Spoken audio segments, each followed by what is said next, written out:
Okay, welcome back to Rotten Interviews. Please introduce yourself for the second time. Second time, right?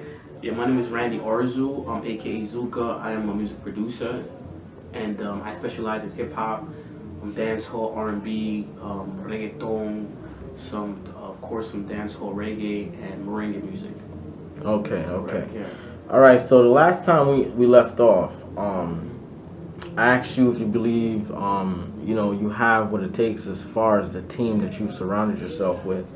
If you have what it takes to basically change and impact the game, and you said definitely yes, you did. Correct. You know, and I'm looking forward to it.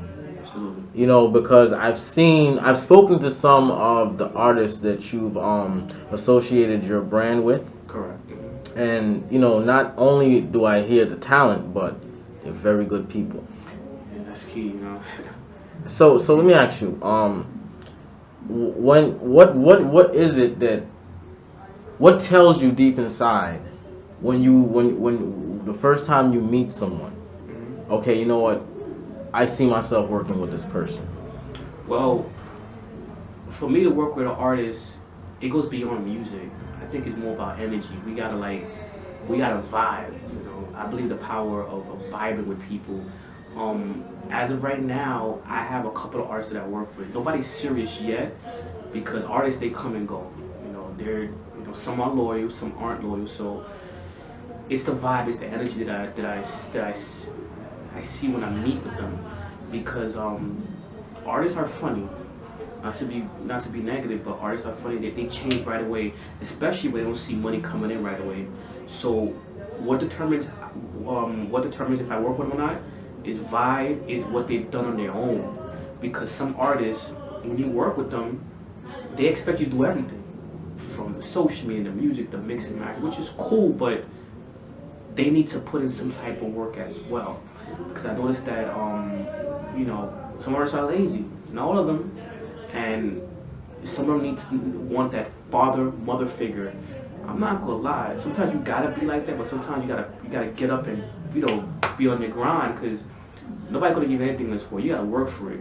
Yeah, definitely. Once you're at a certain level, that's when once they see your progress, that's when people start coming in. That's how it works for anything. So to answer your question, when it comes to artists, it depends on vibe, depends on what they got going on their own, and most important, what are their goals. Very important, because some artists, they don't know what they want. They just want to be a music producer or artist. Okay, cool, no problem, but what else? Where you want to take this at? Do you want to be local, or you want to be worldwide? And I learned that you have to interview artists like they're going for a job. Because what happens is that they're going to end up wasting your time. You'll see yourself working with an artist for like about 2-3 years, and they don't want to perform at Barclays Center. They don't want to perform at Madison Square Garden. They just want to perform borough to borough. So here you are, wasting 3-4 years of your time, not even knowing that. You understand? So that's one of the main things I learned now. Interview them. And also, as a business owner, some artists, you gotta help out in certain ways, because some of them they need that guidance, because they don't know what the hell they're doing. They just do some music, put thing A and Z together, A B C D together, and that's it. So, right, you know what I'm saying? It's the truth. So it all depends, man. It all depends on the scenario, the situation. I'm always looking for artists, but I'm looking for artists right now that want to grow with me, meaning where the foundation. That's important. Some artists, they don't want that. Some of them, they want you to have everything. That's actually key. It's like a relationship. I want a relationship with a woman who wants to grow, and I don't have nothing. So when that time comes, like, okay. And some artists, they actually work with successful entrepreneurs, like, for example, Jay-Z, Memphis Bleak. Memphis Bleak was with that man for God knows, from the beginning. Drake, he has a producer guy that he used to work with. I forgot his name. He has a physical disability. I forgot what it was, but he was Drake's first producer. And Drake's like, yo, when I get put on, I'm gonna put you on. So they developed that core team, which is perfect. So, P-Rock and CL Smooth, another example. P-Rock, he was with, CL Smooth from the beginning stages. So again, it depends on vibe and all that stuff, Hey yo, what's poppin'? It's your boy DJ Fax, and the following message is brought to you by Residential Introductions. If you live within the tri-state area, including New York, New Jersey, and Connecticut, and even outside, and you have an interest in finding a new living space, you can contact Residential Introductions and they will walk you through the process of doing so. Coming up right now is Tamara to explain the full process for you. Hello, my name is Tamara, welcoming you to Residential Introductions. Residential Introductions is an apartment information vendor which is innovative as a locator of rooms, studios, and apartments throughout the entire New York City area, including the counties, New Jersey, and Connecticut. Our database includes an unlimited number of spaces citywide, which our experienced team uses to find that preferred space that you desire. If need be, we can assist you in moving as well. Speak to one of our team members today to learn how Residential Introductions can provide you with the services of a broker without the attached broker fee. So, let's talk about workload. Yeah. How many artists would you say that you're working with currently? Right now, currently I'm working on like about, I would say, 17 artists. Now, the majority of artists are international. That's the difference. I'm working like probably like 3 artists here in the United States, Queens, Bronx, and Long Island. Now, the reason why I work with them international more is because they appreciate the music more and they're hungrier, you understand? And also, they promote my tracks and their music out there where they at. For example, I have an artist named GY, he's from Nigeria, Africa. If you go to powerkingsmusic.net, you'll check him out. I got an artist named Boom Stepper from Jamaica. He's promoting the music out there in Jamaica. I have an artist by the name of Red Bull. He's from Alabama. He's promoting the artists out there, the music out there. I got an artist by the name of Lyric Eye, Jamaica. An artist by the name of Emar Shepherd, London. So it's like that's the key of thinking worldwide, not just closing yourself. And also Don Jiggy. Don Jiggy, as you know, your favorite artist. He's from Jamaica. Yeah, that's a real cool dude. Man. Yeah, that's a real cool dude. You know, I've had in 2016, I'd say he was my most memorable interview. Yes. You know, that one right there, that's gonna go down for me. Don Jiggy actually is again one of my artists. He's like one of the main artists that's been loyal to me.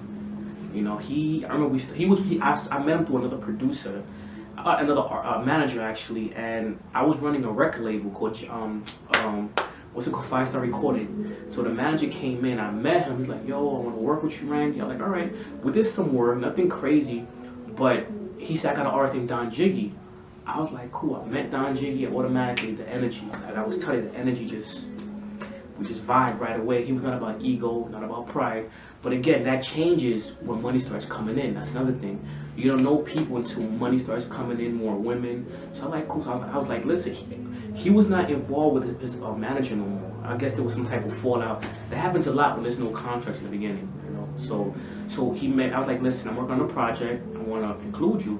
He's like, no problem. So I did a beat. He heard it. He didn't like it. I said, you mother. And I said, I did another beat. He said, yo, I like that. All right, cool. So we went to the recording studio. I have all the footage on powerkingsmusic.net. You can check it out. And he did his thing. He ripped it. I said, all right. I said, listen, right now the budget's not here, but I'm working on some things. But I get some money together and put a show together. I want you to. He's like, yo, right now, I got you. So 5-6 months passed, and I got some money, and I did a show, and he kept his word. He actually did his thing. Even though there was some issues, you know, with the show, but he came to me, gave his word. He said, Randy, anytime you have anything, I got you. We did an interview for what's that radio? Oh, you probably heard of it. It's a radio station. What's the name of it? I forgot. DTF Radio. There we go. We was there. If you go to YouTube, Power Kings Music, you'll see his interview there. That was really interesting because I noticed how intelligent he was with music. He did stuff with Screecher Dan, all those old school radio artists. So yeah, good artist, man. Very hungry. So he's with me. So that's a blessing. Okay. Now the next thing I want to get into, right? Yeah. Now I pay attention to social media a lot. Absolutely. Good point. And I also listen to different radio stations as well. Correct. You know, Now, one particular interview that I checked out a couple of weeks back. If I'm not mistaken, it was on Hot 97, and basically what the feeling is now, or what it is the streets are no longer in the streets. The streets are now on the internet. You know, that's where you go to promote everything now. Correct. Right? Now, being that that's been said, and we see that here, you know, there's a lot of buzz on the internet. There's a lot of things going on, a lot of things that's being said. New York, there's a lot of different things being said about New York on the internet. Correct. Okay? Now, we all know that New York isn't the same as how it was. It's not the same climate as it was years ago with music and hip hop. Now, this has kind of opened up the door in a small way for you know, people start taking shots at New York. Now, a couple people have taken shots at New York, going as far as saying, you know, what is New York like? Correct. You know, there's nothing out there. You know, nobody's there. You know, New York is soft now. When you hear something like that, how does that make you feel as far as, you know, New York being spoken about in that kind of way? Not just, you know, as far as being tough, the toughness of it, but also as far as, you know, the hip hop being crazy weak, as some people would put it now. If he wasn't from the Bronx, well, how that period going? Well, if he wasn't from the Bronx, and then we'll tell you where you're from, uptown, baby. Hip hop started from the Bronx. So when they say that New York don't have it, I'm not even worried about that, man. Cause we got some heavy hitters coming out right now. We got Fred the Godson. Shout out to Fred the Godson. We got my boy Charlie Clips, even though he's from Harlem. We got Murder Mook. We got some really amazing artists. It's just a matter of timing. You know, everybody has their time to shine, and they have to be with the right team, the right label. So I'm not even worried about that, man. I feel like New York, that's where it's at right now, man. I mean, don't get me wrong. Atlanta, Louisiana, you got, you know, Milwaukee, you got all these other states. Salute, nothing wrong with that. But I'm a New Yorker, and I believe that we have nothing to worry about. We just have to get back on our marketing grind and our branding grind. I think those are the two main things. A lot of artists, they don't brand themselves correctly. They only start branding when they're in the mainstream making all this money, but you could brand right now. Hey, what's poppin'? It's your boy DJ Fax, and this message is brought to you by Grace Juice and Salad Bar, located at 1964 Grand Concourse by Tremont Station. So stop by and visit today and enjoy one of their many selections of natural juices, or some of the selections they offer in their salad bar. So why not stop by and treat yourself?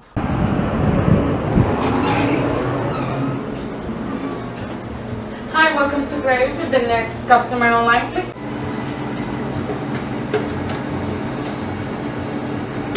You want ice? Yes, please.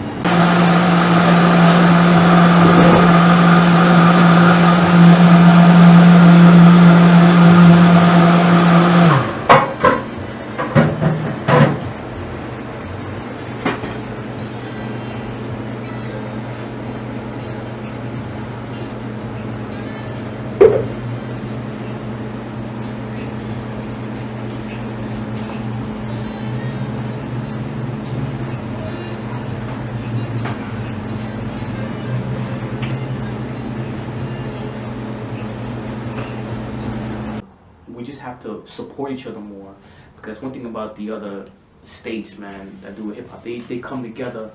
You know, for example, David Banner. I remember one time he said that everybody works together. Everybody jumps on each other's album. You know, everybody just comes together as one. At the end of the day, it's all about that bread. Here in New York, you really don't have that much. You have dudes hating on each other. You try to, okay, perfect example, the crabs in the barrel. You see how crabs are in a barrel? They're all trying to rough it up. Nah, the crab should learn from the ant. You see the ant species? Ants, there's like 50, 80, 100,000 of them. What they're doing, they're carrying like food, leaves, and they're smaller than the damn crabs. You know what I'm saying? So they're carrying all that for the following year. No, for the following what is the following either for winter, and that's smart. So we should follow the examples of these little minor insects, man. Right or wrong, it's the fucking truth. Hmm. But New York is like more like crab in a barrel, and it's like. It's Well, crazy. you know what? I hear people say that too, as you know, and outside of New York, I hear people saying that. Yeah. But to be honest with you, if you pay attention to social media, that whole crabs in the barrel thing is not just New York. Yeah, you're right. You know, it's not just. Don't get me wrong, it does exist here, but it's not just here. It's everywhere else too. Mhm. I spoke with a couple of guys from on the street and whatnot, in the Bronx, and their footage. I'll end up releasing that footage because it was some good footage. You know, I was speaking to them about, you know, where hip hop is right now, and their thing is the main reason why you don't hear that much of a big of a buzz from New York, especially on the internet, is because, keeping it a buck, these like rappers, whether they're hot or they're garbage from these other states, they're getting on the internet. They're making sure that people are hearing them, if it's from their phone or whatever the case may be, whatever small kind of device that records and they can upload and put it on the internet. Yeah. They're actually taking the steps to do that. You know, and that might not be difficult, but they're doing that. So, you know, as soon as this guy says, I'm like, well, yeah, that's a very strong and valid point. So my thing is this: if that's all that you really need to get a buzz now, because you don't really need the radio station disc jockey to break any one of your records no more. You don't need that. Let me tell you something. You don't need a label right now, man. Look at young Young Ma. She and this girl, or what girl? I don't know what is she. Young M.A. She's a Young girl. M.A., Yeah, she's a girl, yeah. yeah. But she, crazy buzz, man. No label. You know what she does? She just has a manager. You contact the manager. The manager tells you her price, and they fly out there. Hotel, bang, that's it. Of course, she does all her marketing, her music, of course, SoundCloud. Yeah, but there's no label, you know, hunting her down. Also, what's his other artist's name? I forgot his name. He got a song called Coloring Book. Forgot his name, man. Same thing. He relies on SoundCloud for his distribution. He doesn't rely on distribution or record companies. And he actually got a Chance to is it Chance to Rap? I think it's Chance to Rap. He actually got nominated for some Grammy Awards, if I'm not mistaken. And I'm like, holy crap! He's a guy signed to no label, no distribution company, but he's like one of the top independent artists out there, and he actually for a Grammy. Chance the Rapper. There you go. I'm like. So now it's like you don't need a label for nothing. The only thing the label's gonna do is gonna just fuck you over. You know? Yeah, baby. With Vaseline, they're gonna pimp you out, take their money, and if you're not making music to their quality, they're getting rid of you. That's it. Yeah. Everything in a nutshell. That's the industry. So you have an option: you either fuck somebody over or get fucked yourself.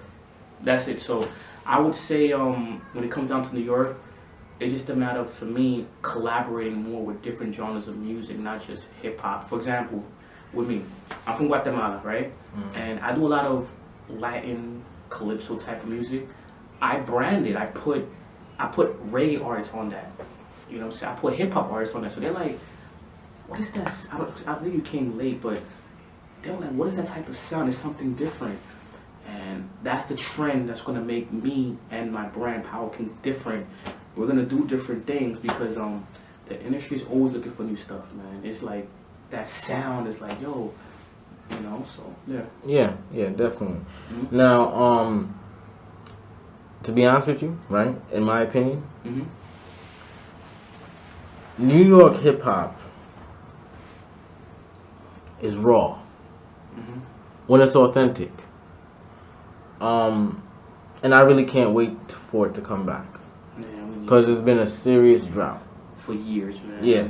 And when I hear all these things that are being spoken about New York and New York hip-hop on social media, the number one thing that I say to myself, okay, these people, they're talking about the block. So where are all the people with the pads and the pens and the lyrics and the buzz that are from New York? I haven't heard anything. I mean, I understand not hearing anything over, the holidays and everything. Like, people popping stuff over the holidays. Okay, you let that, sleep for a second, enjoy yourself with your family and stuff. But then when the new year comes in, then you got to get to work. I really, really sincerely hope that not just to stand up for New York, but also, you got to remember, hip-hop is a very competitive sport. Very much so. And it's been a while since we've seen any kind of healthy competition. Like, nowadays, the only thing I really notice on the internet is guys, making threats at each other and showing guns and this type of stuff, whatever. I really hate that, honestly, man. I want to hear the music, man. I hate seeing that garbage because you gotta understand something, bro. I have a 4-year-old daughter, okay, and I don't let her see that garbage because the television is very influential. Things get stuck subconsciously in your mind and your brain, and you have to understand that kids is watching that, bro. You feel me? They're watching you pull out a gun, and that shit, that's not good, man. That's why a lot of my artists that I have when we do videos, I make sure that image we don't portray. I don't like that because we're responsible for the next generation. You feel me? We're responsible. Absolutely. Hey, what's poppin'? It's your boy DJ Facts. Now check it out. If you need a lift, this is how it works. You dial or text 347-948-0565, and this is what happens.